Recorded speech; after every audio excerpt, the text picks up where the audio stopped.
જે છે મૃત્યુ, કાળ અને પરિવર્તનની દેવી તેવી મહાકાળી માતાની આજે કરવી છે ઉપાસના। જામનગર જિલ્લાના પસાયા ગામમાં એક પૌરાણિક મહાકાળી માતાજીનું ખૂબ જ સુંદર મંદિર સ્થાપિત છે, જ્યાં ભક્તો ખૂબ જ શ્રદ્ધા અને આસ્થા સાથે આ મંદિરમાં પધારે છે। આ મંદિર ડુંગરાવાળા મહાકાળી માતા અથવા તો મિની પાવાગઢ તરીકે પણ પ્રસિદ્ધિ પામ્યું છે।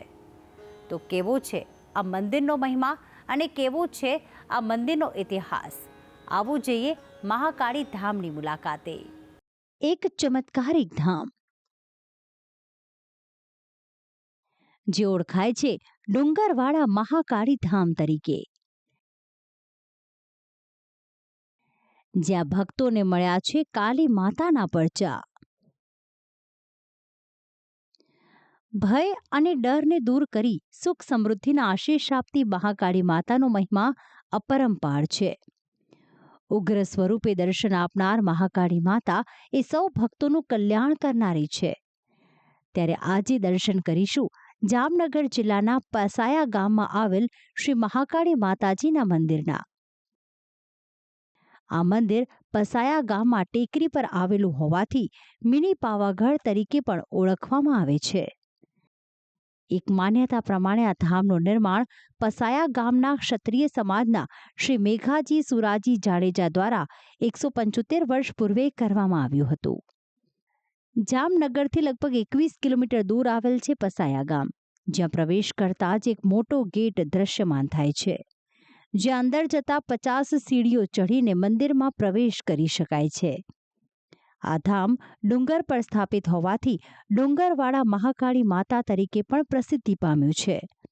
મંદિરના ગર્ભગૃહમાં મહાકાળી માતાની સુંદર વસ્ત્ર અલંકારોમાં સજ્જ મૂર્તિ જોવા મળે છે, જેની સમક્ષ શીશ ઝુકાવીને ભક્તો કરે છે મનોવાંછિત ફળની પ્રાપ્તિ। અહીંયા આપણે પાછળ જોઈએ છીએ મહાકાળી માનું સરસ મજાનું આપણા હિન્દુઓની આસ્થા અને ધાર્મિકતાનું સરસ મજાનું પ્રતીક માતાજી અહીંયા બિરાજેલા છે। આમનું નામ છે ધારવાડી માતાજી। અહીંયા આવવા માટેના આપણે બેઝિકલી બે રસ્તા છે।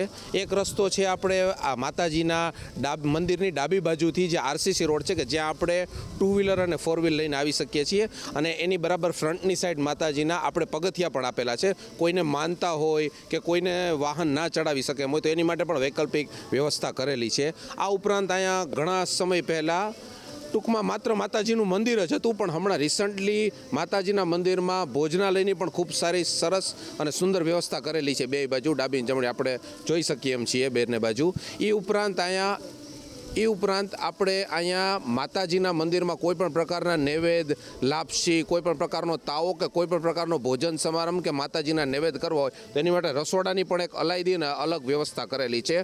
ખૂબ સુંદર અને સારી વ્યવસ્થા, એકદમ નયનરમ્ય અને એકદમ આપણને સરસ મજાના દર્શન કરીને આપણને એમ જ લાગે છે કે જાણે સાક્ષાત માતાજી ઊભા હોય એ રીતની જ માતાજીની સુંદર અને એકદમ નયનરમ્ય મૂર્તિ છે ટૂંકમાં। આ મંદિર ટેકરી પર હોવાના કારણે દૂર દૂરથી શ્રદ્ધાળુઓ દર્શનાર્થે આવે છે, અને જે દર્શનાર્થીઓ તેમની સાચી શ્રદ્ધા લઈને આવે છે તેમની મનોકામના માતાજી અચૂક પરિપૂર્ણ કરે છે। જામનગરના પસાયા ગામમાં આવેલ મહાકાળી માતાનું આ પવિત્ર ધામ મહાશક્તિશાળી અને ચમત્કારિક સ્થળ, મનોવાંછિત ઉચ્ચ પદની પ્રાપ્તિ અને મનોકામના પૂર્ણ કરવા માટેનું ઉત્તમ માનવામાં આવે છે। જામનગરમાં સ્થાપિત મહાકાળી માતાના મંદિરના ઇતિહાસની વાત કરીએ તો પસાયા ગામમાં વર્ષો પહેલા રહેતા શ્રી મેઘાજી સુરાજી જાડેજાએ આ મંદિરની સ્થાપના કરી હતી। વર્ષો પહેલામાં ભગવતીની અસીમ કૃપાથી તેઓ પાવાગઢ દર્શનાર્થે ગયા હતા, અને દર્શન કરીને પરત ફરતા રસ્તામાં તેઓએ ચોર લૂંટારાઓનો સામનો કર્યો હતો, અને ચોર લૂંટારાઓએ તેમને જણાવ્યું કે તમારી પાસે રૂપિયા, પૈસા, સોના, ચાંદી જે પણ હોય તે અમને આપી દો, અને એ સમયે લૂંટારાઓ પાસે બંદૂક હતી। ત્યારે પસાયા ગામના મેઘાજી સુરાજી જાડેજાએ મહાકાળી માને પ્રાર્થના કરી અને કહ્યું કે જો માં તમે અમારી સાથે છો તો તમે આ બંદૂક ફૂટવી ન જોઈએ એવો કોઈ ચમત્કાર કરો। અને એ સમયે સાચે જ એવું થયું કે લૂંટારાઓની બંદૂક ફૂટી જ નહીં, અને લૂંટારાઓ ત્યાંથી ભાગી ગયા હતા। અને મેઘાજીએ માને ફરી પ્રાર્થના કરી કે તમે મને પાવાગઢથી પસાયા સુધી મારી સાથે રહો અને મને મૂકવા આવો। અને ત્યારબાદ તેઓની માતાજી પ્રત્યે શ્રદ્ધા વધી અને તેમનું સ્થાનક તેમના ઘર પસાયામાં જ બનાવ્યું. અને માતાજીએ કહ્યું કે હું જગતની દેવી છું અને મારે બધાનું કલ્યાણ કરવું છે. મારા સીમિત જગ્યામાં નહીં, સામે ટેકરી પર મારું સ્થાપન કરજે. અને આજ દિવસ સુધી છેલ્લી 7 પેઢીથી જાડેજા કુટુંબના લોકો આ મંદિરનું સંચાલન કરે છે અને મંદિરમાં બધી જ સગવડ દર્શનાર્થીઓ માટે કરી આપે છે. વર્ષો પહેલા 3 પથ્થર પર મહાકાળી માતાનું સ્થાપન કરવામાં આવ્યું હતું અને ત્યારબાદ માતાજીની મૂર્તિનું સ્થાપન કરવામાં આવ્યું. વર્ષો પહેલા જે સ્થાપન કરવામાં આવ્યું હતું તે સ્થાપનને હજી સુધી હટાવવામાં પણ નથી આવ્યું. તે સ્થાપનની બાજુમાં માતાજીની મૂર્તિનું સ્થાપન કરવામાં આવ્યું છે અને હાલ આ બંને સ્થાપનને લોકો દર્શન કરી ધન્યતા અનુભવે છે.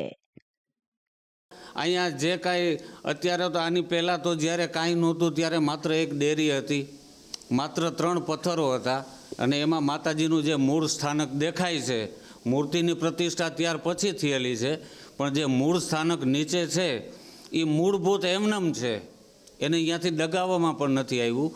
માત્ર ત્યારે 3 પથ્થરો જ હતા અહીંયા, એના સિવાય કોઈ વસ્તુ નહોતી. ત્યાર પછી ધીમે ધીમે શ્રદ્ધાળુઓની શ્રદ્ધા વધી એટલે લોકો અહીંયા આપે છે, આવે છે, યોગદાન આપે છે. અહીંયા જગ્યાનું કોઈ પણ જાતનું ચાર્જ રાખવામાં આવતું નથી. 2200 માણસો જમી શકે એટલું ઠામ વાસણ છે, પણ એનું કોઈ પણ પ્રકારનું ચાર્જ રાખવામાં આવતું નથી.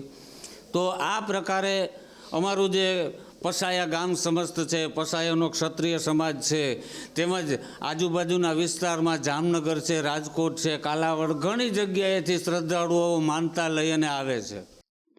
આ મંદિરમાં શ્રદ્ધાળુઓને માનતા પરિપૂર્ણ થાય તો તેઓ માતાજીને તાવો અને લાપસી ધરાવે છે. આ મંદિરમાં 2500 જેટલા લોકો પ્રસાદી લઈ શકે તે પ્રકારની વ્યવસ્થા જાડેજા પરિવાર દ્વારા કોઈપણ જાતના ખર્ચ વગર ઊભી કરવામાં આવી છે. આ મંદિરની બહાર બાળકો માટે ગાર્ડન બનાવવામાં આવ્યું છે, જેથી રવિવાર અને રજાઓમાં લોકો પિકનિક પોઈન્ટ તરીકે આવીને માના દર્શન કરી ધન્યતા અનુભવે છે. આ મંદિર ટેકરી ઉપર હોવાથી અહીંયા બધા દર્શનાર્થીઓને બધાને બહુ સરસ મજાની મજા આવે છે. ફરવા માટે, છોકરાઓ બાળકોને રમવા માટે, પર્યટકોને બહુ મજા આવે છે. બીજા નંબરમાં દર્શન કરવાથી કોઈ પણ માનતા તમે રાખો શ્રદ્ધાથી, વિશ્વાસથી, તો એ માનતા તમારી સફળ થાય. ત્યાર પછી અહીંયા એક તાવો બનાવવામાં આવે છે સવાપાલી લોટનો. એ તાવો હાથેથી ઉતારવામાં આવે છે પૂરી, અને એમાં જાર નાખવાથી કોઈ પણ ધાણી રૂપે થતું નથી. જાર એમનેમ રહે છે. એ તાવો હાથેથી એક પૂરી કાઢવામાં આવે છે. દરેક મનોકામના પૂર્ણ થાય એની માટે માનતા કરવામાં આવતી હોય છે. આ મહાકાળી માતાના મંદિરમાં દર રવિવાર, મંગળવાર અને પૂનમના દિવસે દર્શનાર્થીઓ મોટી સંખ્યામાં આવે છે અને ભક્તિભાવ સાથે માતાજીની આરાધના કરે છે. ઉપેન્દ્ર ગોહિલ, ભક્તિ સંદેશ, સંદેશ ન્યૂઝ, જામનગર.